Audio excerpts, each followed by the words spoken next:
Xəzər dənizində 3,2 magnitudalı zəlzələ qeydə alınıb. Bununla əlaqədar Respublika Seysmoloji Xidmət Mərkəzi açıqlama yayıb. Vurğulanıb ki, aprelin 12-sində yerli vaxtla saat 23:45-də qeydə alınan yeraltı təkanın ocağı 32 kilometr dərinlikdə olub.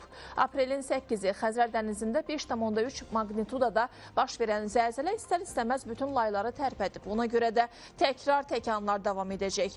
Bu barədə Air 24-də müsahibəsində isə Respublika Seysmoloji Xidmət Mərkəzinin baş direktoru Qurban Getirmişli bildirib. Onun sözlərinə görə həmin zəlzələdə 500-dən çox təkrar qeydə alınıb. Həmçinin o, zəlzələlərin baş vermə səbəbinə də aydınlıq gətirib. Qlobal götürdükdə ümumiyyətlə Azərbaycana bu cür hərəkətləri rəvac verən Ərəbistan plitəsi o başlayır ki, sıxmağa. Burada Kiçik Qafqaz sıxıla-sıxıla şimal-şərqə doğru hərəkət edir. Bu bloklar da içərisində deməli bizim bloklar ki var, parçalanmış tektonik bloklar.